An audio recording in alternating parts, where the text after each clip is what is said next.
Do the same thing here, but what we do is rewrite everything that's in the denominator, and if there's just a constant here, write this using your power rule. So this becomes x to the negative 4. This is 3 times x to the negative 4. So it's really just the same. It's just that they have a constant here. And that's practically the same thing as well. So it's 2 minus 3x to the negative 4. Okay, so when we designate or we denote capital G of x as the antiderivative of g. So what do you do? That's just x to the negative 3 divided by negative 3 plus a constant. So again, differentiate. That's the way to check. If we differentiate this, bring down the negative 3, that cancels out the negative 3 at the bottom, and then take off take negative or add negative 1, or take off 1 from negative 3, and we get negative 4. So what is the antiderivative here? Well, you'll just have to multiply this by 3, so that comes up to be 3x to the negative 3, whole thing divided by negative 3 plus a constant, which leads us to have that since this would simplify, it'll be the negative of x to the negative 3 plus a constant. And then what about c? Well, it's just this, add that, so you have 2x plus x to the negative 3 plus a constant. And again, the best thing to do is differentiate to check. So always check by differentiating. So check by differentiation. Let's continue. Find an antiderivative of this function, and when c is 0. Now what does that mean when c is 0? That means you just, once you get your general antiderivative, then replace c by 0. So we'll write the antiderivative, therefore would be negative 10. Okay, so with the negative, it'll be minus cosine of 10x, and then whole thing will be divided by, that's your case, so you have a 10 here. Okay, the whole, that would, so see how you have a negative and a negative, and that would cancel out each other, plus a constant. So you're gonna really have as your final answer would be, so that would also be negative times negative is positive, so your final answer would be cosine of 10x. And then since c is 0, that's it. That's your antiderivative. And again, how do we do that? Check. What is the derivative of cosine? Negative sign. Then you have to multiply by the derivative of the inside. What's the derivative of 10x? 10. So that's how you get your little f of x. Next, number 4, find an antiderivative of the function h of x equal to the negative cosecant squared of 9x over 7. So the first thing you have to find out is to remember, what is this a derivative of? That's the question. So what is this? Well, just recall, this is the derivative of cotangent. So all we have to do is write it as cotangent of, what is it? 9x over 7 divided by 9 over 7, because you know that's that k right there is 9 over 7 plus a constant. And then how does that come out to be? Well, that's just 7 over 9 cotangent of 9x over 7. Now remember, these cannot cancel out because this is a single term. This is not the same as cotangent times 9 times x over 7. No. Cotangent of this whole thing is one single term. So this is just a constant multiplied to a single term. So these should not cancel out each other. And plus your letter C. Then how do you check? differentiate. So what is the derivative of cotangent? Negative cosecant squared of the argument. Then use chain rule multiplied by 9 over 7 and see how those things cancel out, and you're back to your little h. All right. So here, this is the same as taking the antiderivative, but now we're just using the integral sign. So what is the antiderivative? Is taking the integral of all of this. So first of all, let's rewrite it as what?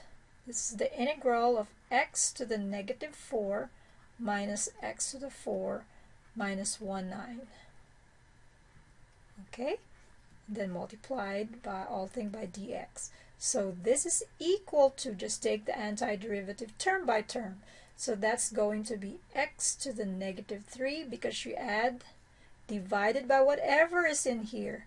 So whatever's there divided by negative 3. Now you've got a minus x to the 5th divided by 5. And then what is the antiderivative of a constant? Don't forget that this is a slope.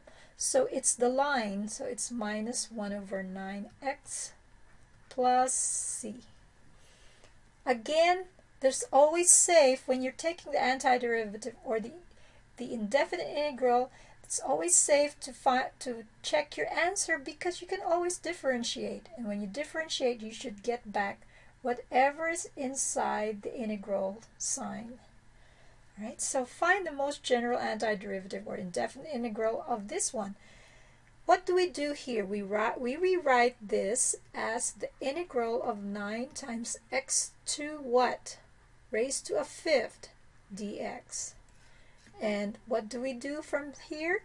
Just use the power rule multiplied by a constant. So that's just 9 times x to the, add 1 to 1/5. What do you get? You get 6 over 5 divided by 6 over 5 plus a constant. So what is that? That's 9 times 5 over 6. Okay, x to the 6 over 5 plus a constant. Keep going by simplifying. Then you have 3 times 5, that's 15 over 2, x to the 6 over 5 plus c. And again, the best thing to do is take the derivative. So once you take the derivative, you should be able to get this right here. All right. Now, here is a very interesting part of solving, looking for antiderivatives. It's with what we call initial value problems and differential equations. Okay, so remember that when we have a function before, when we started with chapter 3, we have a function y, right? So we have a function y. So in chapter 3, if you remember, so we have a given y is a function of x. Let's just call it, okay, a function of x. Then we take the derivative dy by dx. We get another function. Okay, so this time, what if this is what's given? So you have now what we have now is a situation where we have a differential equation. So a differential equation is really just saying that if you're given a derivative, which is a function, and then it has the original, we want to find out what is the original function to begin with. What was y given an initial condition? That means when at x equal to 0, you plug in y, you get y sub 0. Now, how do we solve this? Well, if you know how to take the antiderivative, then that will give us the general solution to this differential equation.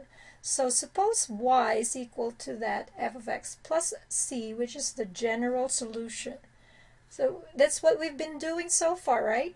So now we find, in step 2, we find the particular solution that satisfies the initial condition. In other words, what will this c be so that it'll satisfy the initial condition? So by substituting x sub 0 into your function, and then y sub 0, then we'll be able to solve for the particular value of c. Okay, so let's take this for example. To solve the following initial value problem, so this is our initial value problem, right? Okay, how do we do that? This is your given differential equation, and then this is now what we call our initial condition. In other words, the initial condition is when x is equal to 0, s of 0 is equal to 4. So what we're looking for is the s of t, given ds by dt. Let's go ahead and do that. So let's see, what are we given? Our differential equation, ds by dt is equal to 1 plus cosine of t. And then what's your initial condition? S at 0 is equal to 4. So what we'll do is take this derivative and then take the antiderivative of both sides. Really, that's what you're doing. So what is the antiderivative of a derivative? You just get back the original function. So s of t is equal to, what's the antiderivative of 1? T. What's the antiderivative of cosine of t? Sine of t. But this is the general solution. So we always add the arbitrary constant c. How do we find the particular solution? We use the initial condition to find the particular value of c. So the initial condition is that when t is 0, s is equal to 4. So this is all you have to do is, okay, s of 0 is equal to 0 plus the sine of 0 plus c. But what is s of 0? It's equal to 4. So 4 is equal to, what's the sine of 0? It's 0. So 4 is equal to 0 plus c. Therefore, c is equal to 4. So that tells us that the particular solution that solves this differential equation would be s of t is equal to t plus sine of t plus 4. And how do we know whether we got the right answer? Differentiate. So to check, always check. Okay, to check what is ds by dt, it's equal to 1. That's a derivative of t with respect to t is 1, and the derivative sine of t is cosine t. And then take s of 0. What is s of 0? S of 0 is 0 plus 4 is equal to 4. So indeed, this is our solution to our differential equation because it satisfied the differential equation as well as the initial condition. Here is the last one. Solve the following initial value problem, and then it says here to type an exact answer using pi as needed. Alright, so what is our differential equation? That's the given. So let's look at the given. We have our differential equation would be dr by d theta is equal to pi cosine of pi theta. And then our initial condition is that r of 0 is 2. So let's go ahead and get the general solution. So what is the general solution?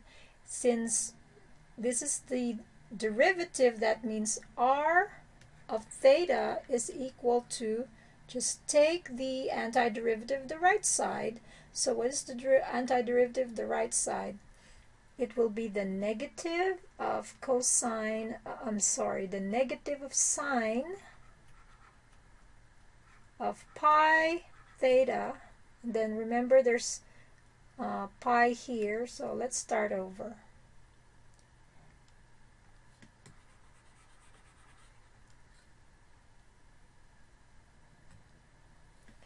So r of theta is equal to pi times, what is the antiderivative of cosine of pi theta? It'll be negative, or rather positive sine of pi theta, whole thing divided by pi, plus a constant. So cancel that out and then check out. If I differentiate it, will I get this? Yes. So now we've gotten the general solution. So to get the value of c, apply the initial condition. So when theta is equal to 0, r is equal to 2. So plug in r equal to 2 right here. So 2 is equal to the sine of pi times 0 plus a constant. So what is that? That's just sine of 0 is what? 0. So c is equal to 2. So the solution, therefore, the particular solution that satisfies the initial condition would be equal to r of theta is equal to sine of pi theta plus 2. And that can easily be checked because this is now the solution that satisfies, okay, so this particular solution satisfies this differential equation with this initial value problem. And that's the end of section 4.7.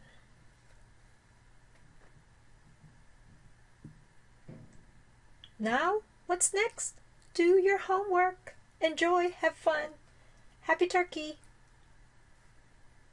And be thankful, not just on Thanksgiving Day, but every day.